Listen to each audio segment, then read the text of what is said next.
developing the shadow within, or? Hello.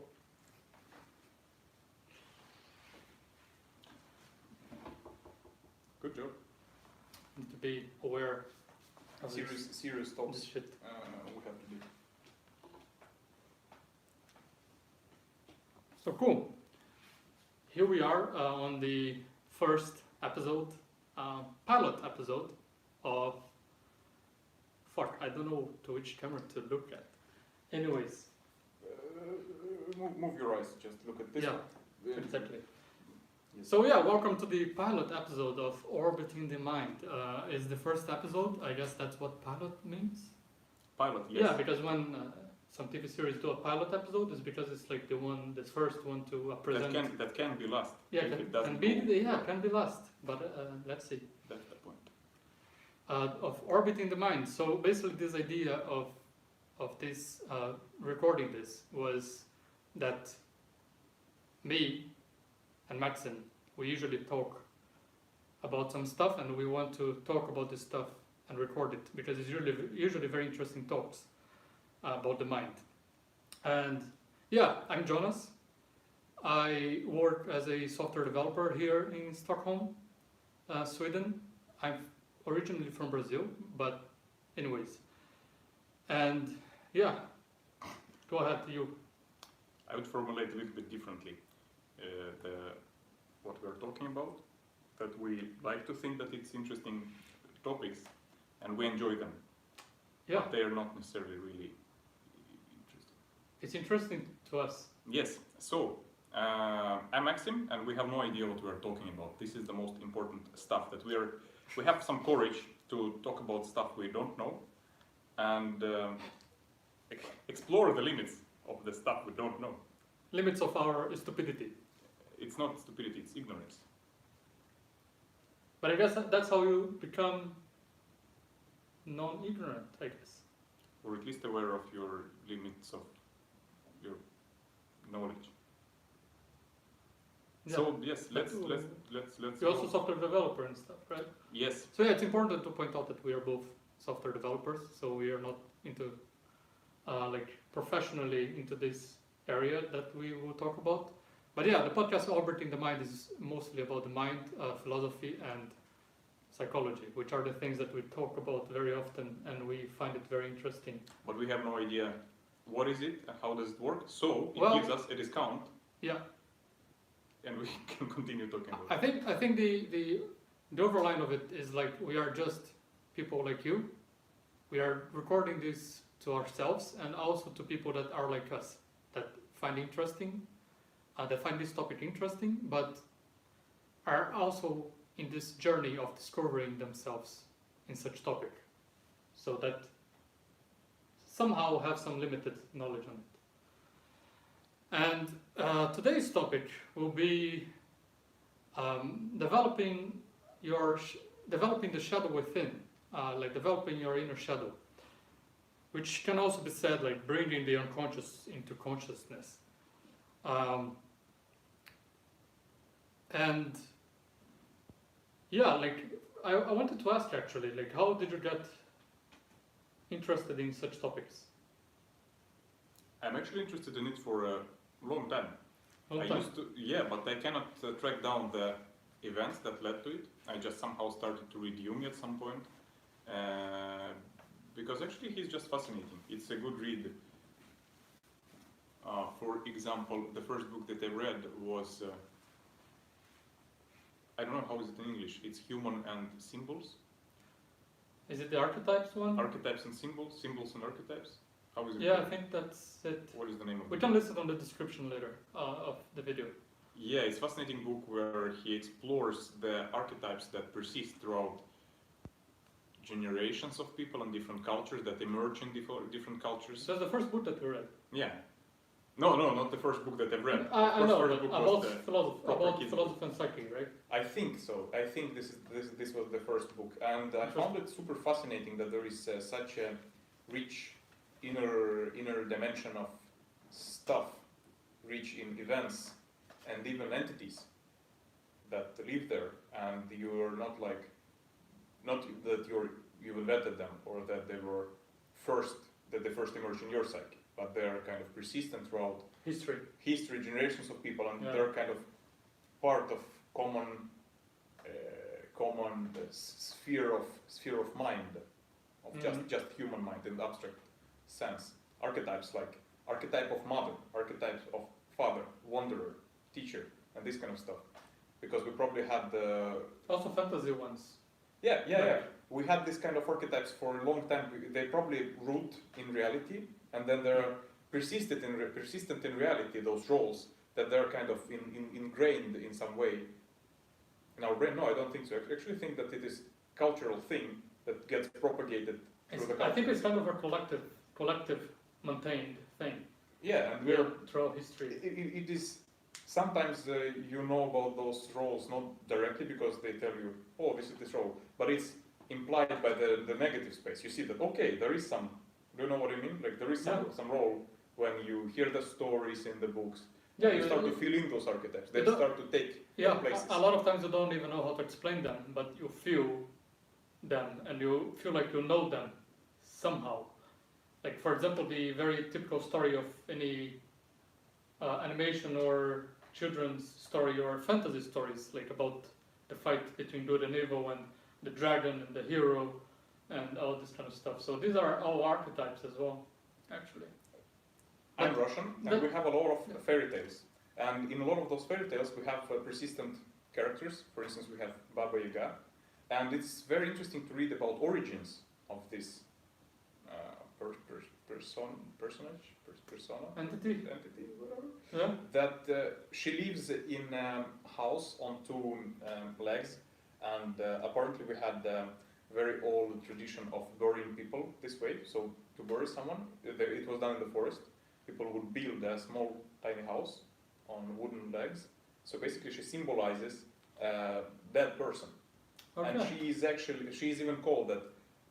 Baba Yaga Kostinaya Naga, which Kostinaya Naga means that one of her legs is just bone. So she's kind of characters who lives in the middle of real world and this kind of world of the dead, underworld. But underworld can be perceived not only as place for dead people, but place for unknown, non-existent, like that does not really exist in perceivable reality. Yeah. Perceivable and non-perceivable world. Like this for is majority of people, I guess. Yeah. Cool. Yeah, in my case, I guess I got interested into it, like unconsciously. I got interested into it. It's funny that it was kind of unconsciously, because of my dad. He's an artist, and he always had some kind of open mind to these kind of things. And my mom actually studies a line of psychoanalysis and psychiatry. So she studies a lot, like her unconscious, for example. She really explores her unknown side of, like the unknown side of her psyche. And when I was a kid, I didn't understand that very well, actually. But after a while, like I read some books, like some friends of mine recommended books to me, and even the book about the line of studies that my mom follows, which is quite interesting, called Pathwork. I read about it, and it tells a lot of interesting things. You want to show the book? Or? I think it's a good idea. Why not? If you have it here, it's good to just. This is the book. Like I think is the book that shows overall about this path of self-transformation that they call it, and it's quite interesting. And I think I see a lot of similarities with Jungian psychiatry as well, which Maxim started to read. I never read much about Jung, but I bought some books from him, and I really want to dig into his things as well. Mm-hmm. But anyways, like we talked a bit about ourselves, but let's define or maybe just describe what like consciousness and what conscious and unconscious, what does it represent, at least to this subject that we're talking about, of exploring your own unknown. So what is the unconscious to you?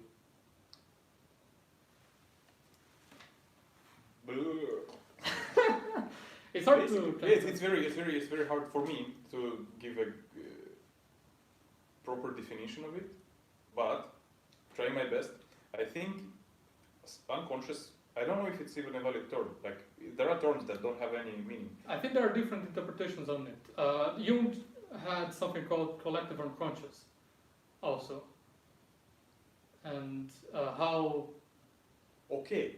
These archetypes, for example, they come from this collective unconscious. But then look, there can be personal unconscious then, as opposite to collective unconscious. I think in the end it might be all together, but I think for the matter of this subject of bringing your unconscious into consciousness, like developing your shadow, like it shouldn't matter as much.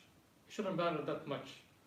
If you believe on this collective side of it or not, you can still apply the knowledge on this field, on this topic, into your life, even though you don't really believe in a collective unconscious thing, all these entities that and fantasies that emerge from it, right? Let's say the following. If we assume that subconscious stuff exists, then, as we can define it, it is something that is happening beneath the surface of your without your awareness. Exactly, right? It's beneath your awareness. Yeah. So I think this would be the most safe to go definition. Yeah. Kind of descriptive enough to understand. Yeah, okay, there is some process happening inside of me that I don't really look at directly. I don't perceive them, but I can acknowledge that they exist, and I can see the results of their happening. By the way, when you were not mentioning this book and then Jung, I found something. This book and this book, I found something connecting them. That both Jung and this book, they basically claim that you can interact with those parts of subconscious like if they would be autonomous. Yeah. Yeah. This is, for me, the most fascinating because it's basically like fantasy stories, fiction stories about demons, monsters, fairy tales. Yeah. Basically existing in real life. Yeah. Yeah. And I think a lot of these stories, they created misconceptions afterwards. It made people fear their unconscious. So, for example, demons, dragons, and this kind of stuff, like even Satan itself in the church, for example, if you think about it, is the worst that a human being can be. Look at this. Right? With church, it's a good example because it's basically we have father figure, the God who created everything, like it's definitely a father figure. It's hard to argue. And then what is the Lucifer, the devil? He's mostly associated with Satan. It's that he disobeyed his father, and then it is like the biggest problem. And then how did people end up on earth? They disobeyed the father figure. Yeah. So biggest how do you call this? Sin. Biggest sin that you can commit is basically disobeying the father, disobeying the law. And then church in this sense is not that much of this like organic psyche, but it's more of enforced, like those stories, like don't misbehave, otherwise this monster will come. But that's a distortion. That's what I meant. I think the originality of such concepts of the darkness and the light is based in its foundation about psyche. And I think a lot of old monks, like the true monks, even the ones that were from this church, they knew that even. And not only from Catholic Church, I mean like any religion. I think the fundamental truth of it is your own psyche, and all these archetypes and stories are built upon it. And then people distort it to establish control, for example. So basically, you should not disobey, and this kind of stuff. But in its foundation, it is about. What of this part do you think is a foundation that was, let's call it organic, that was really representing the psyche, and not used as a tool from the outside to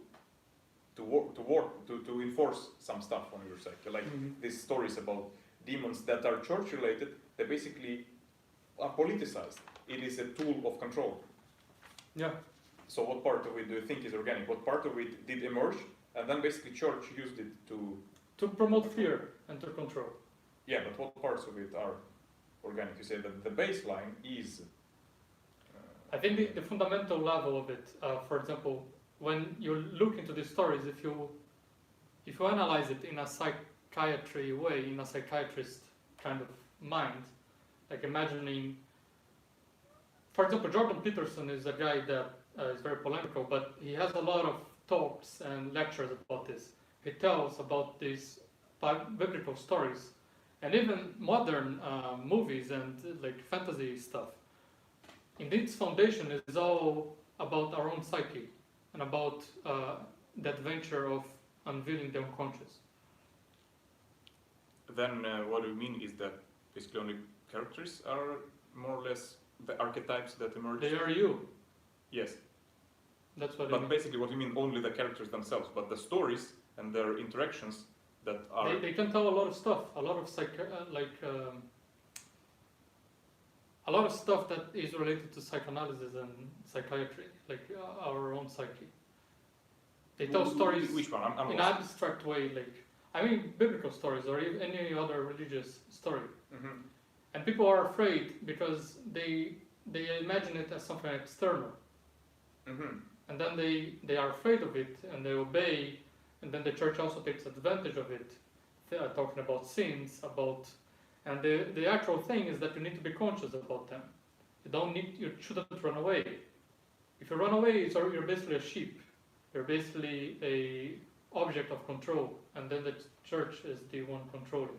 That was the distortion that is the point of having religions. You want to control people. You want some common ground of enforcing some behavior. Yeah. Religion, yes. But what I meant is that a lot of people throughout this history and these stories, in its foundation, is spiritual and psyche, into the psyche, human psyche, not really about something external.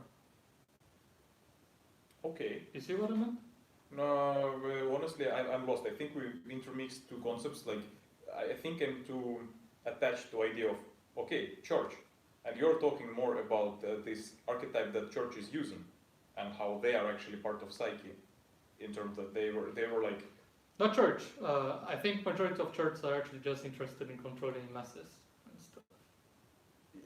Of course, they're created for it. It was this is the tool that was made for it. But it doesn't necessarily mean that people from its foundation, or even people from now, like, it doesn't mean that you can meet a person from church and he's not aware of this inner psyche thing. You know what I mean?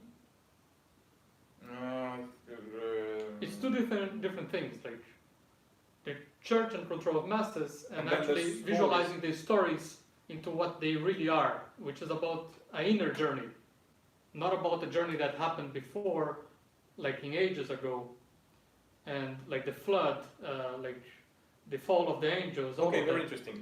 The flood, what do you think it symbolizes? Well, we will need to talk about it, but I remember watching a lot of videos on it. But your best guess, like, let's hypothesize. I think we're safe enough. We're told that we have no idea what we're talking about.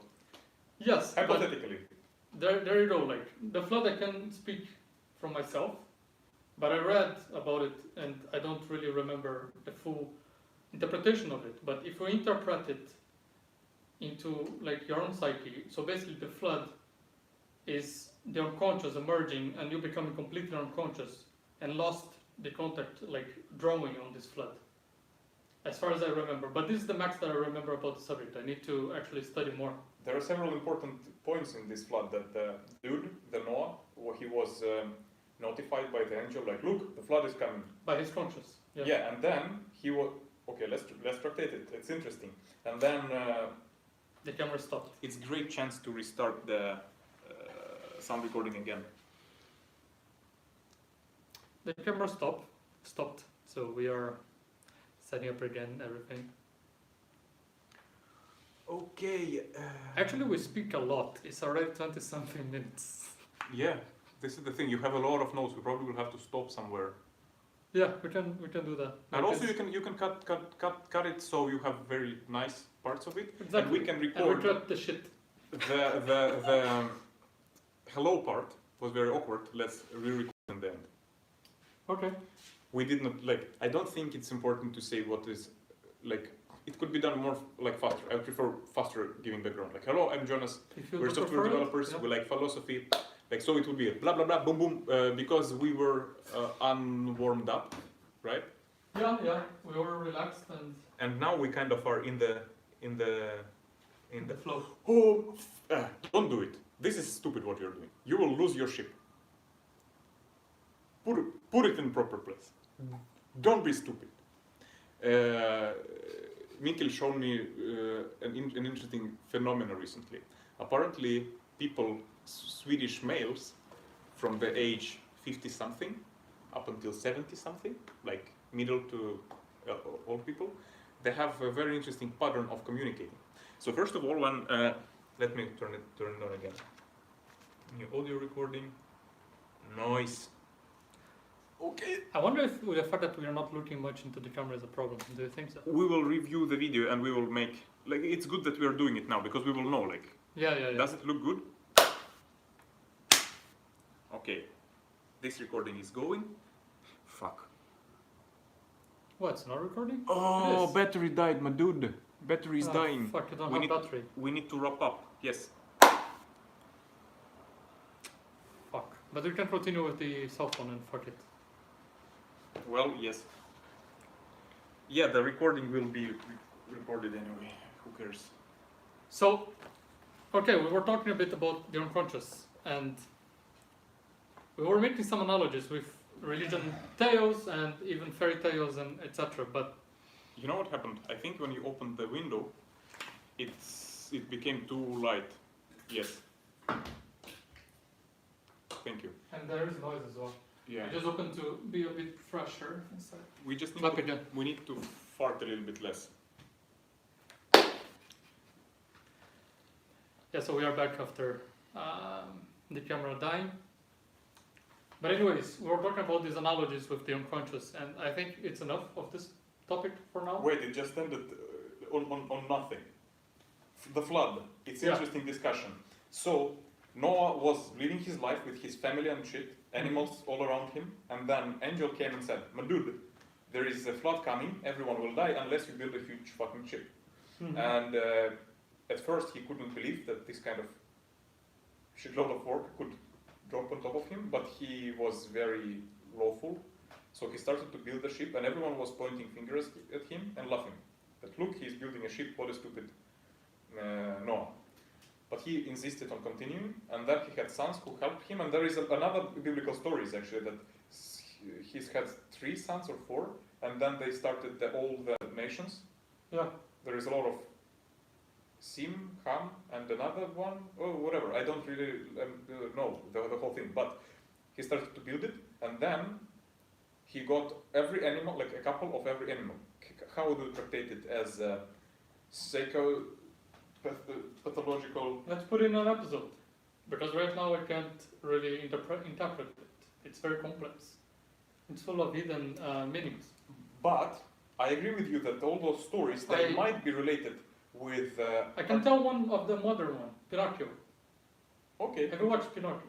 Yeah, of course. So Pinocchio goes to that land, like a pleasure land? Pleasure island? Pleasure island. Okay, I don't remember this, but let's assume he did. So yeah, you go to this pleasure island and he can do whatever he wants on this island. He can drink, he can smoke, he can do whatever he wants. And they basically trust the guy that took them there, just instructed them there. And everyone starts to become a donkey? Donkey? Like that animal that is a small horse? Oh, yes, a donkey. A donkey. And then everyone is kind of like used as slaves when they are there. And what Pinocchio needs to do is jump the trinket. Trinket. Oh, shit. That's insect. That insect. Yes. That is with him all the time. Actually represents his conscious being, his conscious side self. And this trinket basically guides him when he's becoming a donkey to escape from this island. Mm-hmm. And when he guides it, it tells him to jump into the water. Mm-hmm. And basically the water symbolizes the unknown. So basically, you are stuck in this island, being a slave, With all being those completely unconscious, repetitive and empty repetitive pleasures. shit. Yes, Cool. repetitive pleasures. Yeah, I see. And then you need to jump into the unknown. And then you jump into the unknown. Pinocchio does that. And then what happens is that his father, if you remember, is kind of stuck into a whale. Yeah, he's in the belly of a huge whale. His father represents basically his history, Okay. where he came from. He now needs to reconnect with it. And basically, he jumps into the unknown and he reconnects to his history because the whale picks him up, and his father fishes him by accident. And what he needs to do there to escape the whale, he puts fire into the boat. What does this mean? The boat is basically the structure of comfort. Mm-hmm. You are into a comfort place, like everything is reasonably fine, but you are still stuck into a whale. But I thought this was the island. Now the boat represents the same thing. No, the island is actually the blindness. Like he was completely blind at that point. Mm-hmm. When he jumps into the unknown, he is not blind anymore. He's aware. But he is on the boat, so he's still like, I know what is happening. Yeah. I'm not gonna jump out of my boat. My boat is safe. Yeah, but then he burns the boat. Okay. So he completely destroys his comfortable part. The whale puts them out because the boat is on flames. What is the whale? The whale represents basically the same as the dragon represents on the other stories. The scary shit. Your shadow, basically. Your shadow. Okay. Cool. So the whale throws them out and then tries to kill them. Mm-hmm. And that's something that happens when you confront your shadow as well. Mm-hmm. Your shadow is very powerful, and you are more, but you don't know that. Or maybe you do. Now I'm lost because with this whale and stuff, Yeah. it's kind of easy to imagine. What is... Okay, we are lost. We lost the camera, but we still have the phone. It's fine. Let's clap again. Because then you will see, you will have shit on a fork on editing. Just give up. I'll give up on editing, I think. Just give up. We will just use this recording to rewatch it. Next time we can run better. But go ahead. What did you want to ask? Shadow and shit. And in real life, how can shadow kill you in real life if you start looking at this? Like someone said that if you... So there is a... I think there is a story of like the Auschwitz concentration camp guards when they were judged in that city in Germany, in the south of Germany. I forgot the name. Looks quite a nice city. Anyways, on the judgment, some Jews that were stuck in the concentration camp actually watched that. And what one of them said when the guy was judged as guilty was that we watched these guys as gods. Like we saw them as entities of some kind of crazy dimension that are capable of horrible things that they did to us. But now I see that they're actually just men. And with that, I see that I'm capable of the same thing. He's just like me. And when you look into yourself, your darkness, and it doesn't necessarily need to be into very dark shit, like initially, like you have a lot of less dark shit to unfold, like little by little, instead of diving too deep. Like you don't need to dive extremely deep in the beginning. But anyways, at some point you will find out that you are capable of these things. That they're we're the most brutal and insane and destructive shit that the human is capable of doing. And you'll see that. And some people, when get in contact with that, might not hold up, might get very affected and break down. So that's basically the killing part, I think. Mental breakdown, you think? I think so, So yes. when you understand that you're not the good man that you imagine yourself, this persona that you're so used to wearing that you think that, oh, I'm good and lawful, and then all of a sudden, oh shit, I'm capable of doing bad stuff, and you get mental breakdown. But you need to confront it anyway. And then when you confront it, that's what happened in Pinocchio. He saved his history, everyone's safe in the beach, but he dies. And what happens, the star, I think is the star, where the fairy brings some kind of magic thing and makes him become a real boy. So he was basically reborn at this point. Yes. And become real. Yes. Because before that he was basically a doll. So you see, but it is very literal It's just a children's movie, and it has a lot of meaning and is very well thought. And the interesting thing that, again, about the unconscious, sometimes the artists do these movies and do these things without even being conscious about what it tells. Mm-hmm. They do it as an artistic, poetic thing. But archetypes emerge in Archetypes emerge from the deep of the collective unconscious. That's super interesting. Interesting, yeah. So that's what I meant with some biblical stories as well, but I didn't study them enough. I see now, yeah, that biblical stories, they're probably more ancient than church itself, and they're based on very old stories that were just and it's all about introspection. Yeah, it's not I had about this thought. thing. I once was sitting in the office, casually working on some stuff, Mhm. and then I got the idea that, for example, ancient Greek myths, they basically tell you about the structure of the consciousness, where Zeus is overseeing God that can throw thunder and shit, and this is basically consciousness somehow. And then, as far as I remember, there was goddess of victory that emerged from his head. Probably it also means something, that he gave birth to it from his head. And I started to think, oh, maybe this kind of wrapping, like, why don't ancient people, if they had this idea of propagating the tale, so let's say the following. My idea was that ancient people figured out how mind works, the basic structures and shit, but then they, instead of telling this directly, like, look, this is the mind, this is how it works, because it will be distorted very soon. Like second generation, people already say like, okay, that is the mind, and that is how it works. So to do this, they created the stories, yes. They wrapped it into stories, and then story can change, heroes can change, but the underlying myth becomes persistent, and it allows to propagate. It is interesting because these stories also got misconceptions. People distort it also. But like if you speak to someone completely unconscious, if you speak directly about the things that you have to say about all of this that we are discussing, they won't understand. You need to eloquently formulate this knowledge into something that is digestible. He can grasp. Yeah. So imagine in the old days, well, you create stories.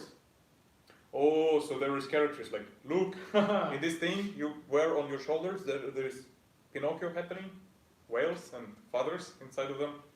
It's all interior psyche. It's all interior fairy tales. So it's a technology of putting some knowledge into stupid and educated heads. Yeah, but it puts into a subtle way. It's not direct. So it just remains in the unconscious, that fairy tale, that story. You feel something about it. You identify with it. And it provides you know that it has true. And it provides you some guidance throughout your life, probably. Indirectly, yes. Not directly, because you don't really see the underlying significance and underlying meanings of it. But somehow it guides you to find the truth, eventually. Sometimes it doesn't, I guess. But now, good question. Is it a technology, so it was thought out to be this way? Or good question. It is just naturally emerging patterns, like naturally emerging stories of like how to save yourself. I don't know, depends on what you believe. Like the collective unconscious might be manifesting it through ages, like using artists and people. Like I reformulated. Do you see it feasible that at some point it was conscious effort, not subconscious effort, to create this story this specific way? Because yes, it can be like still. Okay, but what do you mean by unconscious and conscious? That person that was creating this story, if there was such person, there were many. Was aware of the effect of this story, that what it means, like the underlying pattern. I think it depends. I think sometimes artists create art and they feel it, they see the truth on it, but they don't consciously understand it. Mm-hmm. So yeah, exactly. It's very tricky. But I think, for example, Pinocchio is so well thought out and super complex that I find it hard to believe that it was not conscious. What if it's evolution? Like, look at us. We might very well be just evolutionary. Well, we are related creatures, and then same with stories. First story about Pinocchio was probably like a boy who went on the boat and died, and then over time. I would like to watch that. It's super short. A boy went into the boat. Not much sense. Nice. Not much sense. Good story. And then it got like, oh, it's not very interesting. He has father. Yeah. New facts. Also, initially he was on the island of pleasures. Yeah. And like throughout generations they were Maybe. eating like, there was a whale, he ate them. That's something to study. Like, I'm not sure how the creation of these tales are made. How myth gets born. Or maybe it started off like maybe something not very big. Ooh, actually Jung was writing about it, that there are several generations of heroes. It's super interesting that, oh shit, if only I would remember. But there is generations of myths. In first myth, hero is very childish, it's a trickster, and he has very specific motivations. Trickster is an archetype by itself, right? It's an archetype of a hero initially. Mm-hmm. And then it's a phase through which a person goes through when he's a child, for example. And then throughout development, he becomes second type of hero. And we have myths of second generation where this hero now has less selfish motivations. And you see what I'm talking about. Yeah. Throughout the development of myth, it both gets more complex. The motivations of hero become less selfish, and the hero becomes more mature. And those myths, they emerge on different stage of the culture that creates them. So it's all interconnected. So yes, it is. And that's another thing. Like, if you look at the tales from different places around the world, one older than the other, they still tell the same story, underlying story. How is that even possible? Wait a second, I just told you a different thing, that on different stages they tell different things. But you mean that how on different stages, even though they're... Different things, but the underlying meaning is very similar. No, different, look. This is exactly what I'm telling you, that myths are different. Heroes are different on different stages. That first generation myth, hero, they are different, but selfish. They represent the same thing in the end. Like, the tale represents the very similar thing. But then it's like with every possible object created by a person. It is this object from the perspective of a person. And then if you tell a story, tell a story without any human in it. Because even if you tell a story about animals and shit, they will be humanized at all. They will have human motives. So everything around human is human in some part. But I didn't mean like exactly this part. I agree what you said, but if you look at the stories like Horus, Jesus Christ, and all this kind of stuff, it's very similar. Like Horus is from Egypt, I think. They are quite similar, and they all have very similar symbolisms as well. Like the Nordics, they had the tree with the snake, and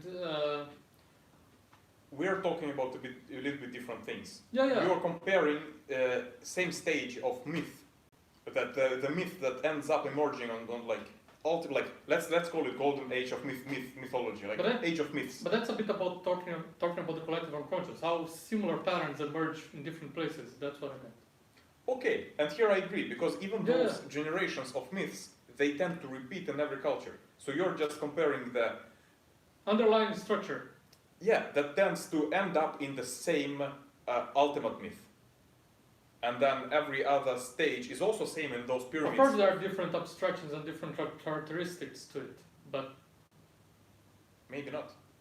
This is the thing, that there is a pyramid, and it all starts with this first generation of myths, where the hero is very selfish, has very selfish interests, and mostly is having fun. Then second generation, I don't know what is his motivations or whatever, and then on third, fifth, whatever generation, we get this chorus, Jesus, and whatever stories that you mentioned, that are like the ultimate one, where he's completely selfless and he sacrifices himself. Because all the ultimate myths, they end up in this sacrifice action. Even Pinocchio, he died. Exactly, and he's Jesus, basically. Yeah, but actually the energy of Christ, I remember that it was actually the Trinket, which was his consciousness guiding him. But it is related also. It's very interesting.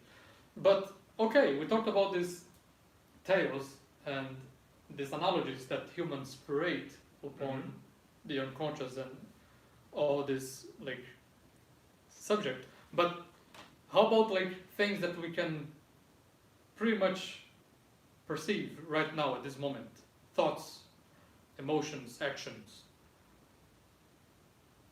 they're unconscious. Conscious. Yeah, how being unconscious about your thoughts, emotions, and actions. So it can also happen. How to be unconscious? No. How to be conscious? We are talking about what is unconscious, right? Okay. And we talked about all the stories that represent this psyche that journey. emerged from it, that Yeah. there is underlying base structure. But let's kind of go to everyday life that we humans have nowadays, which it's quite interesting, to be honest. Like, we basically sleep, go to work, eat. Fascinating. Such an adventure. Yes. So, sometimes we have thoughts, emotions, and well, we even do things based on these emotions.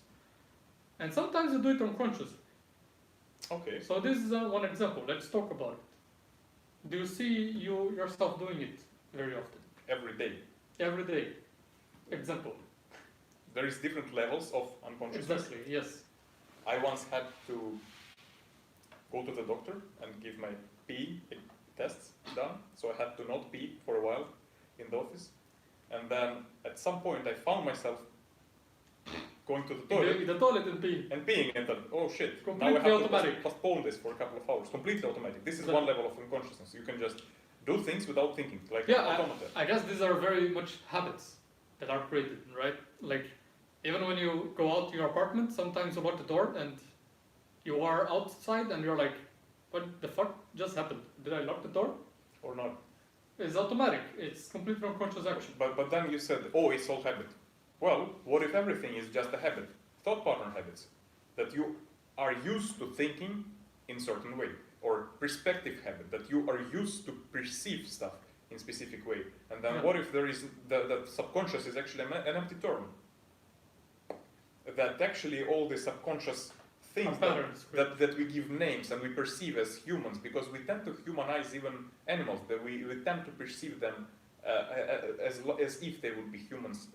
In a romanticizing way, yeah. Yes. And then what if we romanticize our thought processes, and then a lot of them are just habit, are just repetitive patterns in our heads? But what's your point? I didn't get it. Yeah, I agree. What if subconsciousness doesn't exist? Well, it's a concept that we created to talk about things that we do. Aren't you scared? We talked about nothing for a while.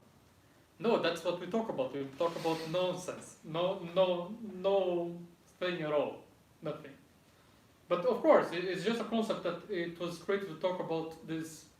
For example, like, okay, emotions. Sometimes you feel anger. Okay. At work, for example. I don't know, some coworker does something that you find or that you perceive as stupid. Let's imagine. And then you feel anger and you act or react to your coworkers in a certain way, and you're not even conscious about it. You're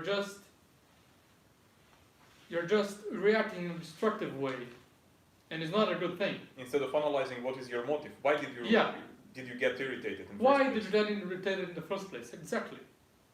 So was it really because he was doing something that you perceive as stupid? Or it was some pattern recognized as in your head as or it's something else, or maybe it's because you're angry actually with yourself because you're not doing something about it. Like, why not talk to your coworker then and solve the issue, like bring the issue to the surface? Because right now it's only on your unconscious level. You hate that shit that he's doing and you're not talking about it, you're basically being passive aggressive about it, and you're not even noticing it. So I think the matter here is that you do unconstructive things if you don't acknowledge this feeling. And it's not like it's wrong to feel anger. It's wrong to feel like someone is stupid and have anger on the person. No, you will feel it. You shouldn't deny it or anything.